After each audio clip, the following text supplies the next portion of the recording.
أنفسنا ومن سيئات أعمالنا من يهد الله فلا مضل له ومن يضلله فلا هادي له ونشهد أن لا إله إلا الله وحده لا شريك له ونشهد أن سيدنا وحبيبنا ومولانا محمدا عبده ورسوله الذي أرسله بالحق بشيرا ونذيرا وداعيا إلى الله بإذنه وسراجا منيرا فقد قال الله لهم ولا تفسدوا في الأرض بعد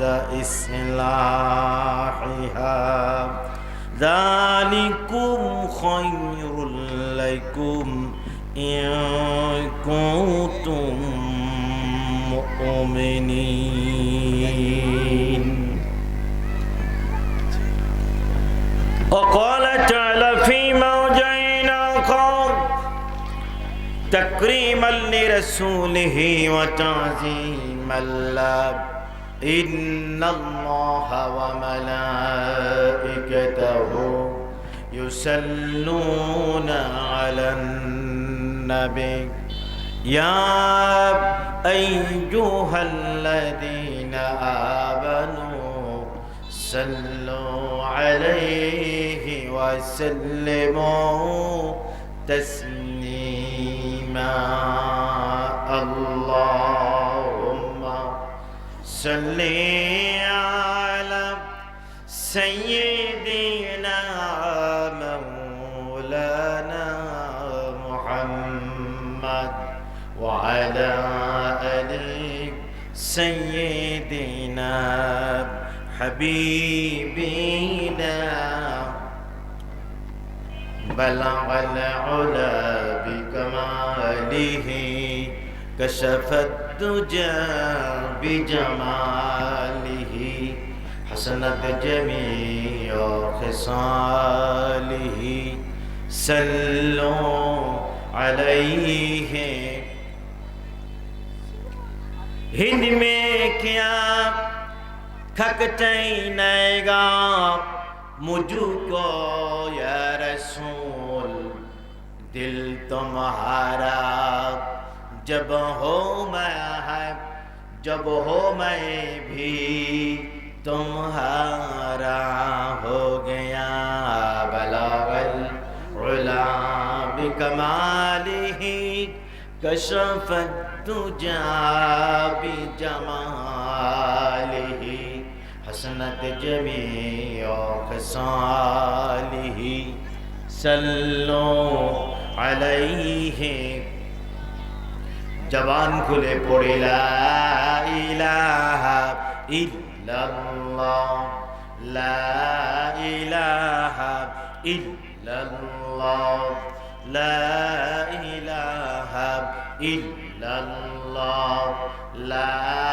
इलाहा इल्लल्लाह ला इलाहा ला इलाहा इल्लल्लाह ला इलाहा इल्लल्लाह मुहम्मदुर रसूलुल्लाह सल्लल्लाहु अलैहि वसल्लम ঐতিহ্যবাহী বিলদাহার গোরস্থান হাফিজিয়া মাদ্রাসা কমিটি কর্তৃক আয়োজিত আজকের এই আজিমুশান ইসলামী জালসার সম্মানিত বিজ্ঞ সভাপতি সাহেব, আজকের মাহফিলের প্রধান অতিথি গণপ্রজাতন্ত্রী বাংলাদেশ সরকারের মাননীয় প্রতিমন্ত্রী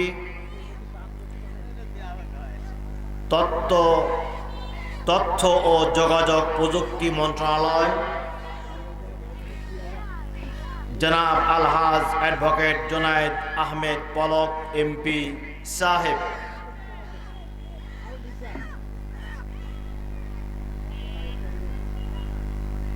আজকের মাহফিলের প্রধান আলোচক যিনি অলরেডি মাদ্রাসায় আরাম ফরমাচ্ছেন, রহমানিয়া মোহাম্মদিয়া কওমি মাদ্রাসা নবাবগঞ্জ ঢাকার মুহতারাম মুহতামিম আলহাজ হাফেজ মৌলানা মোহাম্মদ মুতালিবুর রহমান সাইফি সাহেব, আজকের মাহফিলের অন্যতম আকর্ষণ সুদূর সিরাজগঞ্জ থেকে আগত জামিয়া ইসলামিয়া দারুল উলুম মাদ্রাসার মুহতারাম পরিচালক হযরত মাওলানা মুফতি আব্দুল্লাহ তাহের তৌহিদি সাহেব দামাত বারাকাতুহু, দিগার হাজারাত উলামায়ে কেরাম, মুরুব্বিন ইজাম, উলামায়ে হাজারাত, আইম্মায়ে মাসাজিদ, অরুণ তরুণ যুবক হীরক খণ্ড সোনামণিরা, পর্দার অন্তরালে অপেক্ষমান মা ও বোনেরা, আসসালামু আলাইকুম ওয়া রাহমাতুল্লাহি ওয়া বারাকাতুহু। শুকরিয়া আদায় করছি আল্লাহ রাব্বুল আলামিনের দরবারে, যেখানে মহাবিশ্ব থমকে গিয়েছে, আজও লক্ষ লক্ষ মানুষ কোভিড-19 আগ্রাসনে বেডে কাতরাচ্ছে। ভীতি আর সন্ত্রাসে মানুষ জনসমাগম এড়িয়ে বাসায় অথবা ইন্টারনেটের মাধ্যমে নেটে অফিসে কার্যক্রম চালাচ্ছে। বিশ্বের ক্ষমতাধর ও উন্নততর দেশের মানুষগুলো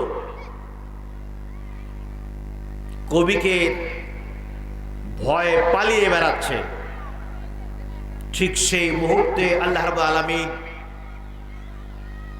এই 95-96 ভাগ মুসলমান অধ্যুষিত বাংলাদেশের উপরে এমন এক রহমত দিয়েছেন যে আমরা পল্লীর মানুষ, এমনকি ঢাকা, চট্টগ্রাম, সিলেট ছাড়া অন্যান্য শহরে মানুষেরা করোনা আছে বলে মোটেও আমলে নিচ্ছে না। জোরে কর ঠিক কিনা? ঠিক সেই মুহূর্তে আল্লাহ রাব্বুল আলামিন আমাদেরকে সুস্থ অবস্থায় এই মাহফিলে বসার সুযোগ করে দিয়েছেন। যে মনিব, সেই মনিবের দরবারে অবনত চিত্তে শ্রদ্ধা ভরে কালেমত শুকর আদা করছি আলহামদুলিল্লাহ। আরো জবান উজাড় করে সমস্যারে বলি আলহামদুলিল্লাহ।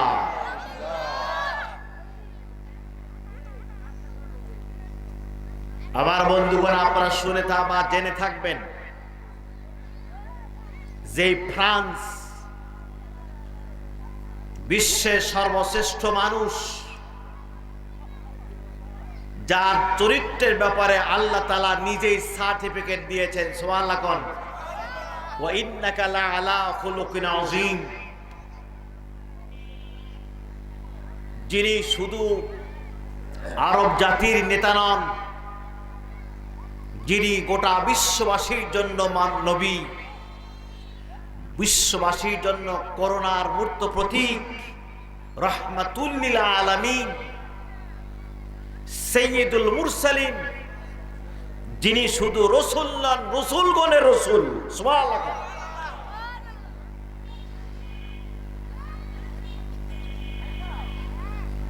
সেই নবী মুহাম্মদ রাসূলুল্লাহ সাল্লাল্লাহু আলাইহি সাল্লামের ব্যঙ্গচিত্র অঙ্কন করে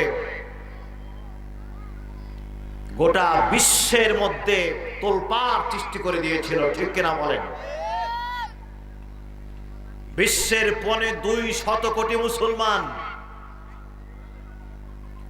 আমাদের জানে নবী, প্রিয় নবী, বিশ্ব নবীর বিরুদ্ধে তার মানহানি, সম্মানহানি করার জন্য, মুসলমানদের কলিজায় আঘাত হানার জন্য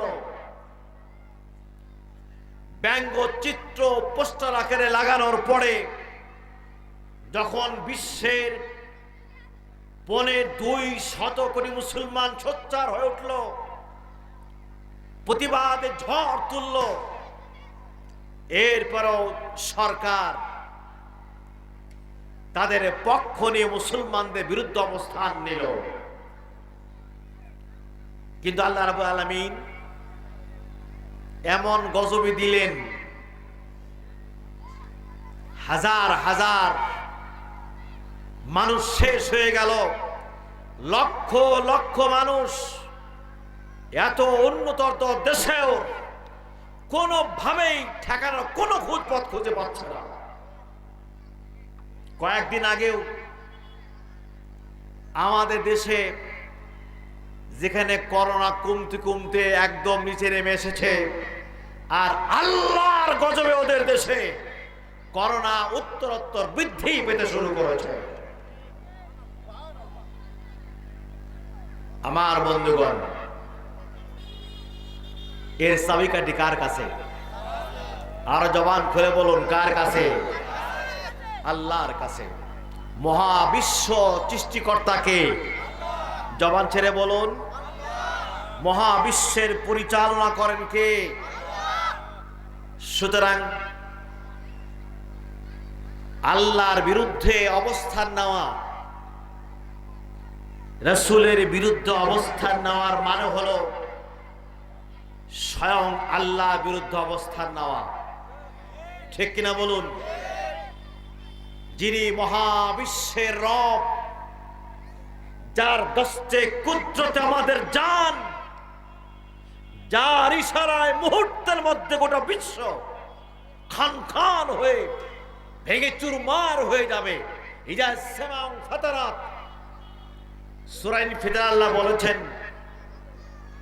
আকাশগুলো ভেঙে টুকরো টুকরো হয়ে পড়বে। ওয়াল কাওয়াকিবুন তাসারাত, তারকা পুঞ্জ খুলে খুলে পড়বে। পাহাড়গুলো ছিটকে উঠে বাড়ি খেতে খেতে কালহিনিল মানফুস, পাহাড়গুলো ধ্বনিত পশের মতো, তুলার মতো উঠতে থাকে। আল্লাহু আকবার। সে আল্লাহ বিরুদ্ধে অবস্থান নেওয়ার মতো দুঃসাহস মানুষের প্রদর্শন করা মোটেও ঠিক নয়। কথা কন না কেন?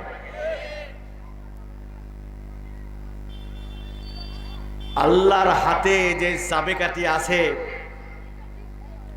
লেটেস্ট ফেরাউনদের জন্য এই করোনা একটা বিশেষ আল্লাহর কুদরতের বহির প্রকাশ। জোরে কোন ঠিক কিনা?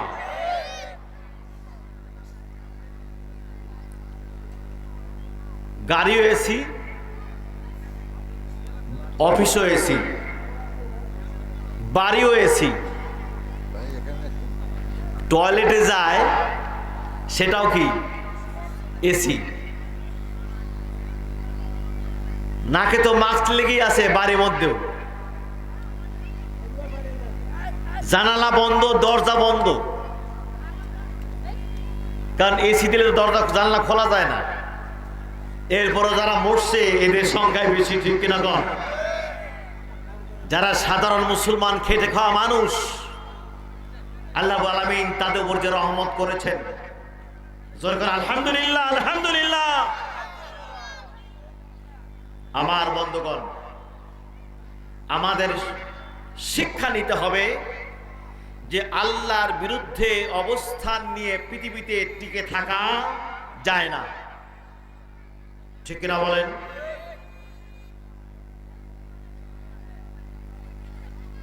যেমন পারে নাই সামুদ জাতি, যেমন পারে নাই আদ জাতি, যেমন পারে নাই নমরুদের গোষ্ঠীরা, যেমনটি পারে নাই ফেরাউনের গোষ্ঠীরা আল্লাহর সঙ্গে লড়াই করে আল্লাহ বিরুদ্ধে অবস্থান নিয়ে পৃথিবীতে টিকে থাকতে পারে নাই। জোরেগণ ঠিক কিনা? আমার বন্ধুগণ, কোরআনুল কারীমের 114টি সূরা,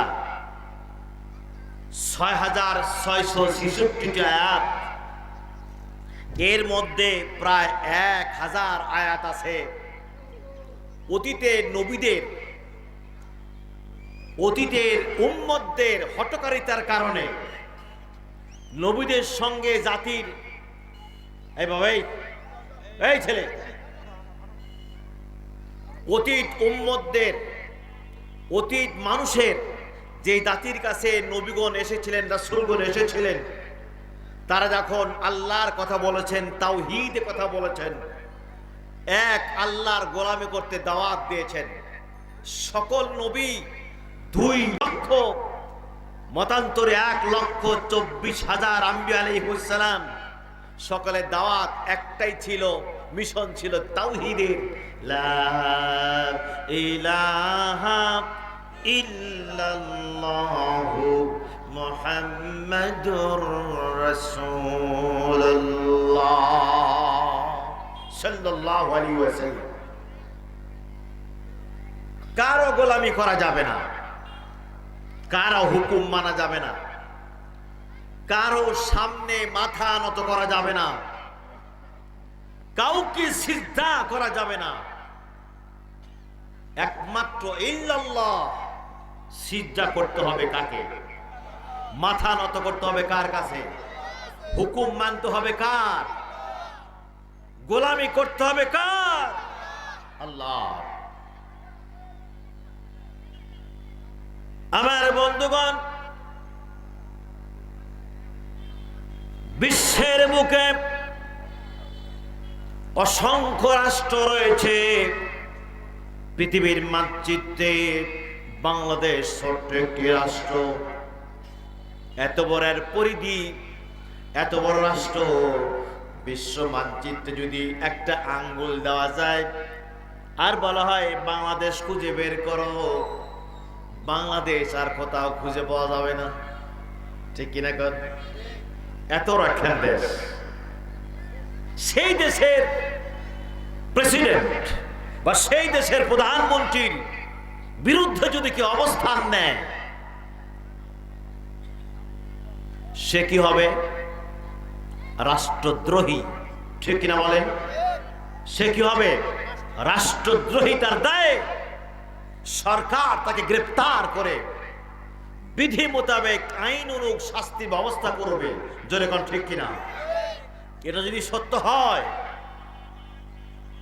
মহাবিশ্বের সমস্ত প্রেসিডেন্টের প্রেসিডেন্ট, সমস্ত প্রধানমন্ত্রীর প্রধানমন্ত্রী, সমস্ত নেতার নেতা, সমস্ত মালিকের মালিক, মহাবিশ্বের যিনি রব, তার জমিনে, তার পৃথিবীতে তার হুকুম বাদ দিয়ে অন্য হুকুম যদি কেউ মানে, তাহলে সে কি আল্লাহর রাষ্ট্রের ক্ষমতা, আল্লাহর বা খোদাদ্রোহী হবে না?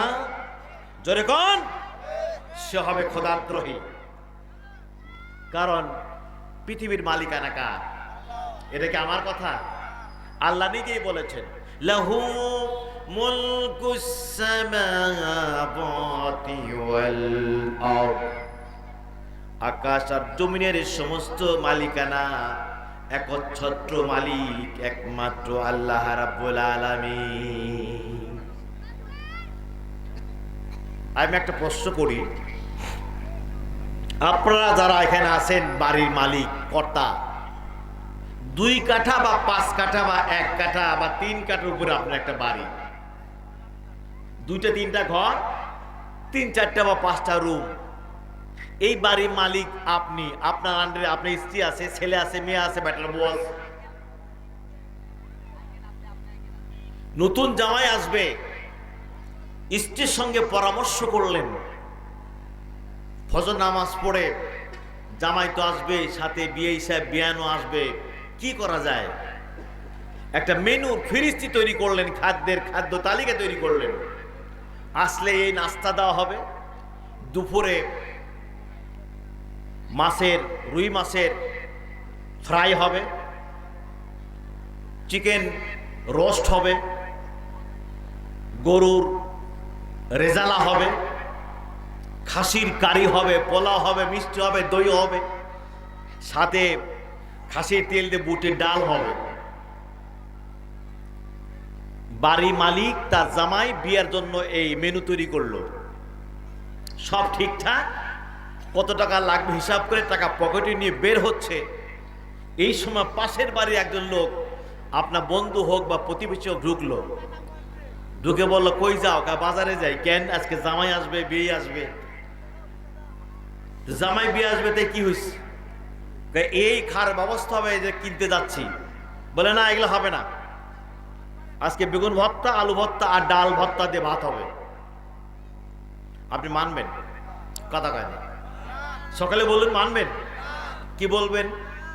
এই বেটা, বাড়ি আমার, হুকুম চলবে, কথা কন, ঠিক কিনা বলেন? বাড়ি আমার, খাওয়া দাওয়া চলবে আমার কথা মতো, কি খাবো না খাবো তোকে পদ্মারে করতে বলছে কিনা, বেড়া বেড়ার থেকে, ঠিক কিনা কন? আপনি যে মাত্র 3 কাঠা, 2 কাঠা বা 2টা রুমের মালিক, তো এই মালিকানা কি স্থায়ী? অস্থায়ী। দম ফুরেলেই মালিকানা শেষ। আজকে বাড়ি কার? মৌলানা ফারুকীর। মরে গেলে বাড়ি কার? ফারুকের ছেলের, ঠিক কিনা বলেন? তাহলে এই ক্ষণস্থায়ী মালিকানার মাত্র 3 কাঠা মালিকের মালিক হয়ে যদি মনে করেন যে আপনার বাড়ি হুকুম চলবে আপনার, এখানে আর কারো পোদ্দারি চলবে না, তাহলে মহাবিশ্বের মালিককে আরো জোরে বলুন। এটা কি আমি বানিয়েছি না আল্লাহ নিজেই বলেছেন? আমাদের মালিকানা ক্ষণস্থায়ী, আল্লাহর মালিকানা ক্ষণস্থায়ী নয়। আমরা প্রতি ওয়াক্তে পড়ি, জবান খুলে পড়েন, আল্লাহু লা ইলাহা ইল্লা হুয়াল হাইয়ুল কাইয়্যুম। পড়ি কিনা বলুন? আয়াতুল কুরসিতে আমরা পড়ি, তিনি সে মহান আল্লাহ, আল্লাহু লা ইলাহা ইল্লাহু, তিনি ছাড়া আর কেউ নাই, ওয়াল হাইয়ুল কাইয়্যুম, যিনি চিরঞ্জীব, যিনি চিরস্থায়ী, যার লয় নাই, যার ক্ষয় নাই, ওয়াল আউয়াল ওয়াল আখিরু, যিনি প্রথমে ছিলেন, শেষেও আছেন, এখনো থাকবেন। যখন পৃথিবী শেষ হয়ে যাবে, কেউ থাকবে না, মানুষ থাকবে না, পৃথিবী থাকবে না, আকাশ থাকবে না, ফেরেশতা মণ্ডলী থাকবে না, কে থাকবেন? আরো জোরে বলুন, লা ইয়াবকা ওয়াজহু রাব্বিকা যুল জালালি ওয়াল ইকরাম। সূরা রহমান আল্লাহ বলেছেন, কেউ বাকি থাকবে না, সব শেষ হয়ে যাবে, শুধুমাত্র নবী হে আপনার রব থাকবেন। চিৎকার দিয়ে বলুন সুবহানাল্লাহ। এত বড় যিনি বিশাল পৃথিবীর মালিক, এই শুধু পৃথিবী, আহারে আল্লাহর সৃষ্টি কত বড়, কি বিশাল রাজ্যের তিনি মালিক। কান উঁচিয়ে শুনুন, যেই পৃথিবীতে আমরা বাস করি, এই পৃথিবীর তুলনায় শুধুমাত্র সূর্যটা 13 লক্ষ গুণ বড়। আল্লাহু আকবার বলেন না? কত গুণ বড়? এই পৃথিবীর স্থলভাগ আছে যত, তার 2 গুণ আছে পানি। এই গোটা বিশ্ব যত বড়, তার তুলনায় শুধু সূর্যটা 13 লক্ষ গুণ বড়। আল্লাহু আকবার।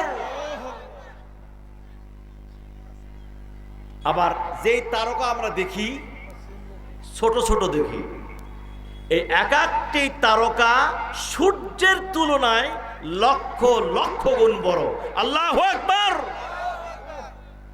আমার বন্ধুগণ, এই যত তারকা আমরা দেখি, কোটি কোটি অগণিত তারকা আমরা দেখি, এই সমস্ত তারকা পুঞ্জ, উল্কা, ধূমকেতু, আপনার ব্ল্যাক হোল, এরপরে গ্রহ উপগ্রহ যা রয়েছে সব প্রথম আকাশের নিচে। সুবহানাল্লাহ খান।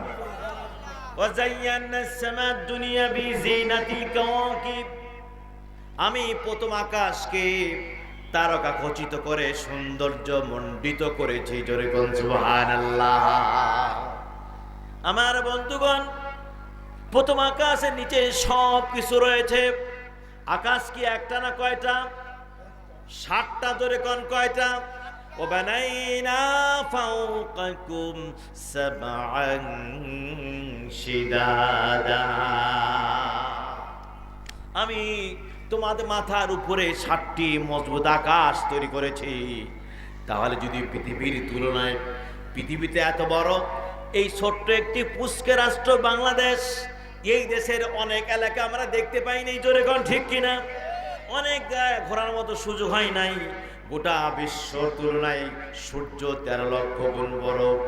এক একটা তারকা সূর্যের তুলনায় লক্ষ লক্ষ গুণ বড়। কোন কোন তারকা সূর্যের তুলনায় 27 লক্ষ গুণ পর্যন্ত বড় রয়েছে। আল্লাহু আকবার। এই এত কোটি কোটি তারকা, কি বিশাল আকাশের মালিক। একটা আমার পৃথিবী আকাশ নয়, সামাওয়াত অনেকগুলো আকাশ।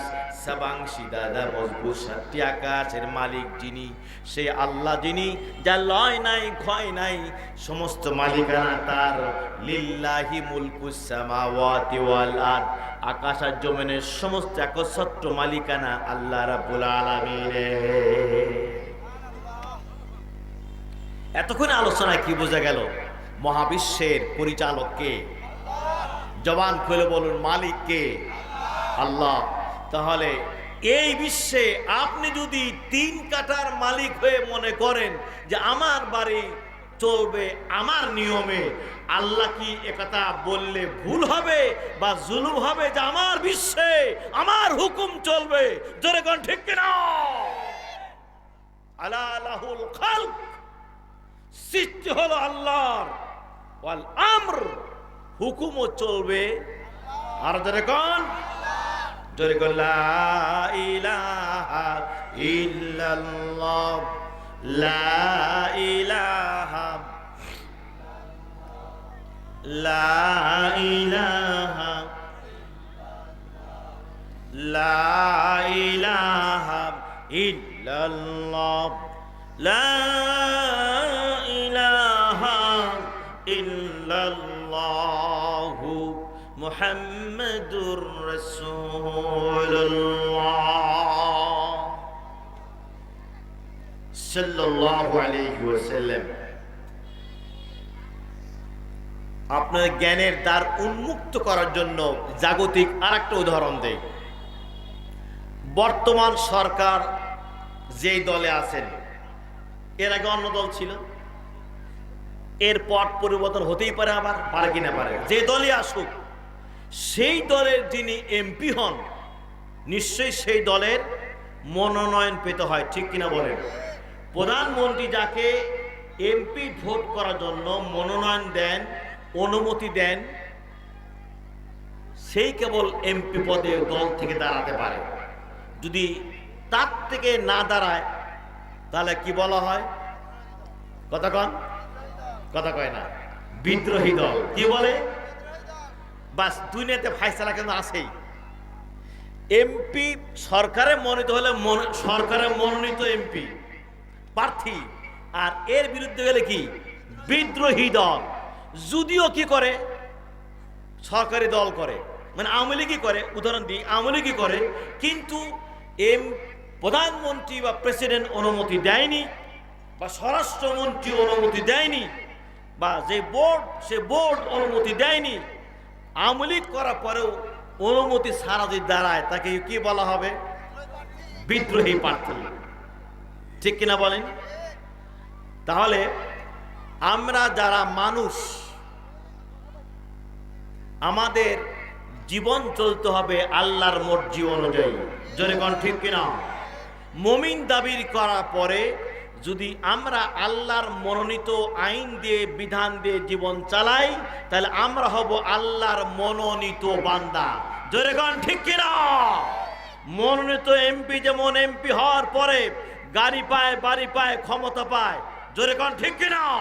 আল্লাহর বান্দাদের মধ্যে যারা আল্লাহর মনোনীত মুমিন বান্দা, তারা আখিরাতের জীবনে নয়, কবর থেকেই জান্নাতের সুসংবাদ পেতে শুরু করে দেবে।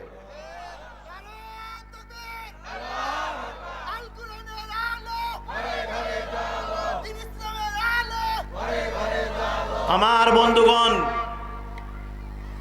যারা কোরআন দিয়ে জীবন চালায়, আল্লাহ রাসূল বলেছেন যখন জবাব দেবে 3টা প্রশ্নের, মতান্তরে 4টা প্রশ্নের জবাব অ্যানসার ঠিক মতো দেবে, পাস করবে, তখন ফেরেশতাকে বলা হয় আল বিসু মিনাল জান্নাহ, জান্নাতের লেবাস, পোশাক পরায় দাও। সুবহানাল্লাহ বলেন না? ওয়া ফরিসু জান্নাহ, জান্নাতের ফরাশ কবরে বিছিয়ে দাও। আল্লাহু আকবার।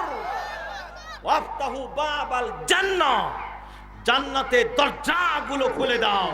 জোরে বলুন সুবহানাল্লাহ। এমপি যেমন এমপির দলের মনোনীত এমপি যেমন উঠলে পারে সব পেয়ে যায়, মুমিন বান্দা যদি আল্লাহর দলের হয়ে আল্লাহর মনোনীত কাজ করে জীবন চালায়, আল্লাহ তাআলা মৃত্যুর পর থেকেই তার জন্য সব ব্যবস্থা করে দেবে। শুধু কবরে না। এই এই তোর কাজ কি রেখে নাই বেটা, ভাগ দুধে ধরে দে না। শুধু কবরে না, মন দিয়ে শুনুন, মনোযোগ সহকারে শুনলে পয়েন্ট বুঝতে পারবেন ভালো। শুধু কবরে নয়, যখন মানুষকে কিয়ামত পরে হাসরের ময়দানে তোলা হবে, সুম্মা ইলাইহি তুরজাউন, হাসরের ময়দানে সকলকে সমবেত করা হবে। সেইখানে একমাত্র আল্লাহর আরশের ছায়া ছাড়া আর কারো ছায়া, কোনো ছায়া পাওয়া যাবে না। আমার বন্ধুগণ, 7 শ্রেণীর মানুষ আল্লাহর আরশের নিচে ছায়া পাবেন। শুধু ছায়া পাবেন না, সেইখানে প্রতিটি বান্দার জন্য, আল্লাহ নিয়ামত প্রাপ্ত বান্দার জন্য জান্নাতে যাওয়ার আগেই আরশে ছায়ার নিচে আপনার প্রত্যেকের জন্য আলাদা আলাদা টেবিল আর চেয়ার নির্ধারণ করা হবে। সুবহানাল্লাহ বাড়ি দিয়ে করেন। বিয়ের বরযাত্রী গেলে যেমন গেটে ঢোকার আগে, গেট কাটার আগে যেমন নাস্তার ব্যবস্থা করে, বসার ব্যবস্থা করে, জান্নাতীদের জান্নাতে দেওয়ার আগে আরশে আজিমের ছায়ার নিচে ওই বান্দাদেরকে 7 শ্রেণীর বান্দার কথা বলতে গেলে 2 রাত লাগবে। এদের জায়গা দেওয়া হবে।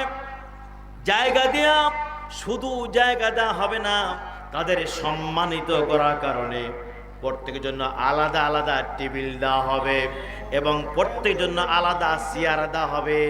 সেই চেয়ারের নাম লেখা থাকবে, স্টিকার লাগানো থাকবে, অমুক দেশের অমুকের পুত্র অমুকের জন্য নির্ধারিত চেয়ার।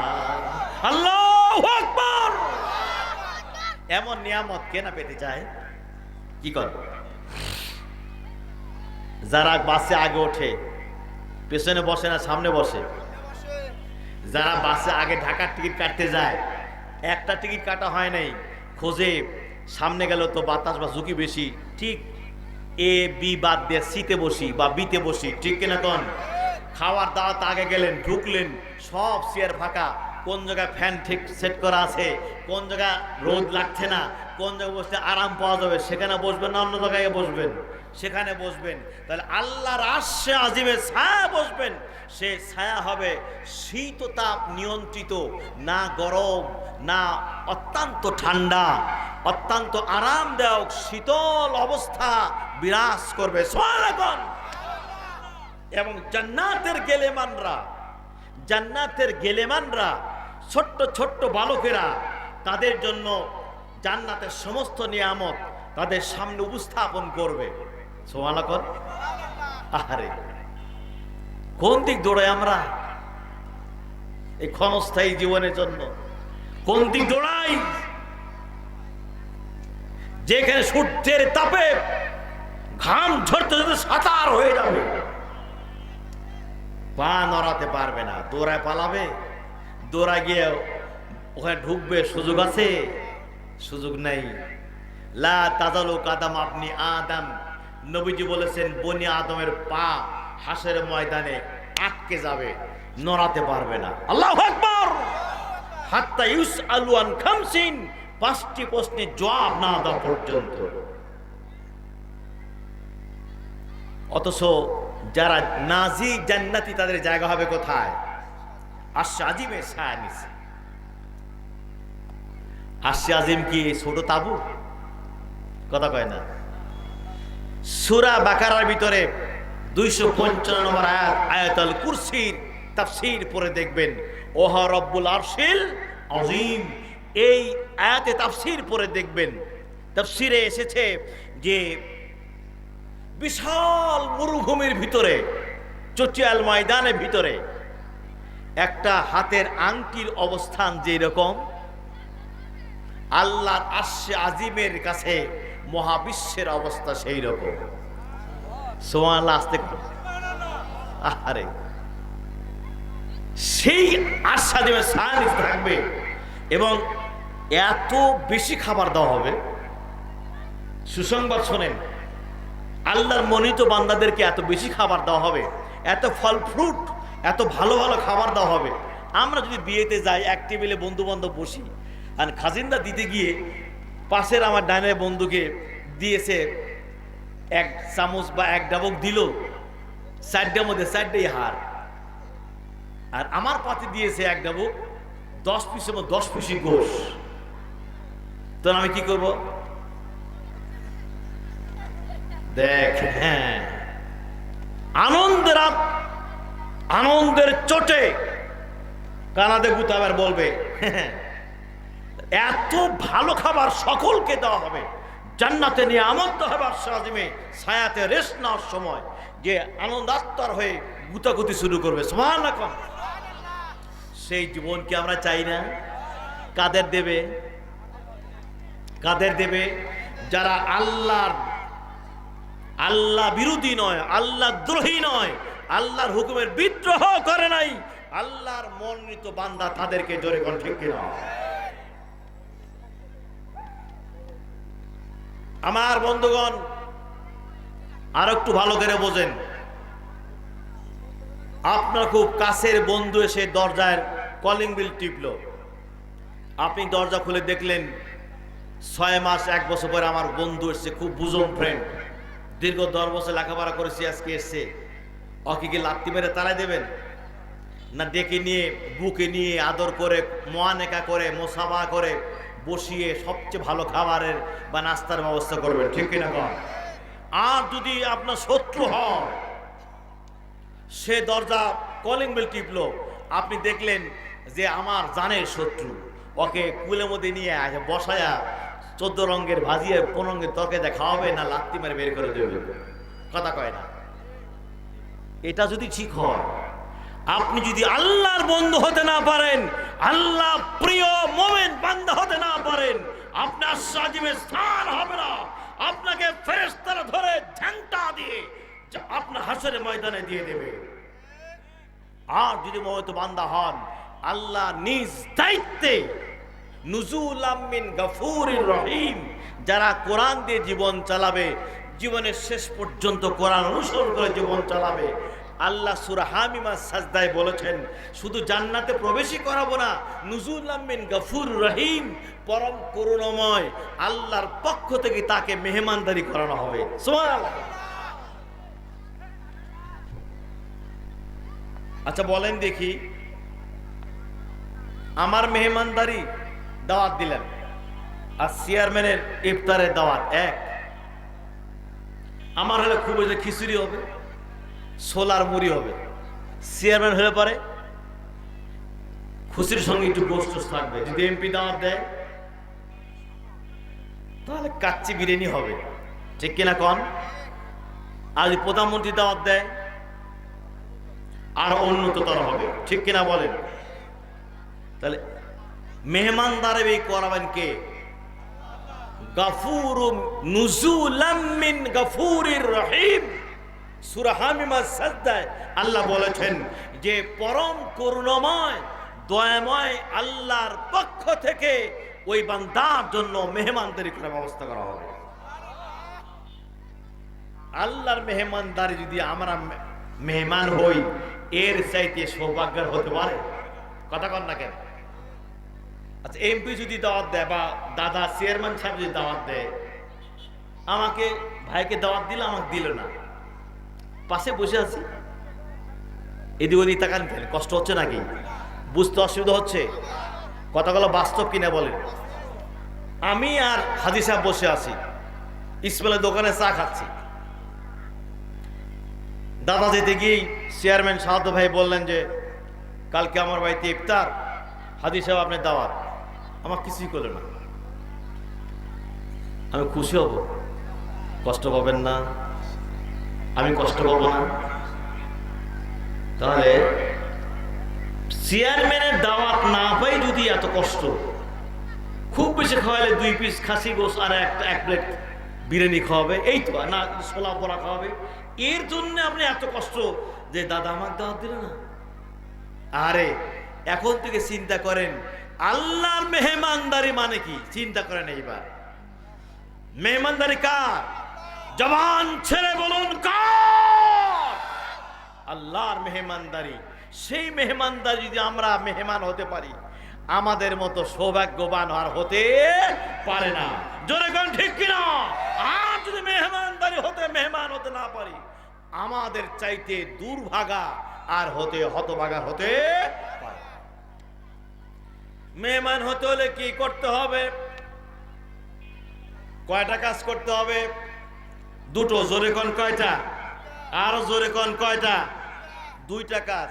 পিছনে লোক নাকি রাগ করছেন আমার উপরে, কথা বুঝতে অসুবিধা হচ্ছে নাকি? মেহমান হওয়ার জন্য আল্লাহর এই জিয়াফত দাওয়াত পাওয়ার জন্য কাজ করতে হবে কয়টা? মাত্র 2টা। সুবহানাল্লাহ কোন? সূরা হামিমা সাজদা, ইন্নাল্লাযীনা ক্বালু রাব্বুনাল্লাহু সুম্মা ইসতাকামু। নিশ্চয় যে বা যারা ক্বালু রাব্বুনাল্লাহ বলে আল্লাহ আমার রব। আমাদের রব কে? আর জোরে কোন কে? আমরা তো নামাজের শুরুতে বলি আলহামদুলিল্লাহি রাব্বিল আলামিন। আল্লাহকে রব বলে স্বীকার করলাম। রুকুতে গিয়ে সুবহান রাব্বিল আযীম বললাম, আল্লাহকে রব বলে স্বীকার করলাম। দাঁড়িয়ে সামি আল্লাহু লিমান হামিদা বলে রব্বানা লাকাল হামদ বললাম, আল্লাহকে রব বলে স্বীকার করলাম। সিজদায় চলে গেলাম, সুবহান রাব্বিল আযীম, আল্লাহকে রব বললাম।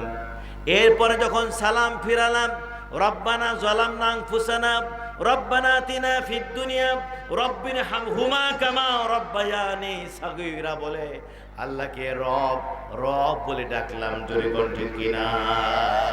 আল্লাহ বলেন ইন্নাল্লাযীনা ক্বালু রাব্বুনাল্লাহ, যে বা যারা বলবে আল্লাহ আমার রব, এবার সকলেই বলুন আমাদের রব কে? যারা বললেন না আল্লাহর গোসায় ফেরে বলুন, জোরে বলুন আমাদের রব কে? আল্লাহ। এইবার আল্লাহকে রব স্বীকার করার পরে, আল্লাহকে রব মেনে নেওয়ার পরে 2 নম্বর কাজ হলো সুম্মাস্তাকামু। এই কথার উপরে এই ওয়াদার উপরে, এই স্বীকারোক্তির উপরে অবিচল থাকতে হবে, অটল থাকতে হবে, সাবেতে কদম থাকতে হবে। আল্লাহকে বাদ দিয়ে অন্যদিকে দৌড়ানো, আরো জোরে কর, সুম্মাস্তাকামু। রবের উপরে ইস্তেকামাত করা মানে হলো রবের বিধানের উপরে ইস্তেকামাত করা। জোরে কর ঠিক কিনা? রব এই কোরআন কে দিয়েছেন? আল্লাহ বলেন তানজিলুম মির রাব্বিল আলামিন। আল্লাহু আকবার। তানজিলুম নাজিল করা হয়েছে, মিন মানে হতে, রব্বির রব্বিল আলামিন মহাবিশ্ব যিনি রব তার পক্ষ থেকে এই কোরআন নাজিলকৃত। সুবহানাল্লাহ। তাহলে আল্লাহকে রব মানার মানে হলো রবের যে বিধান সেই বিধানে অটুট থাকতে হবে, অবিচল থাকতে হবে, দৃঢ় থাকতে হবে, সাবেতে কদম থাকতে হবে। দুনিয়ার কোনো লোভ, কোনো লালসা, অর্থের লালসা, নেতৃত্বের লালসা, দুনিয়ার অর্থের লালসা, সম্পদের লালসা যেন আমাকে আল্লাহর এই বিধান থেকে পদচ্যুতি না ঘটায়।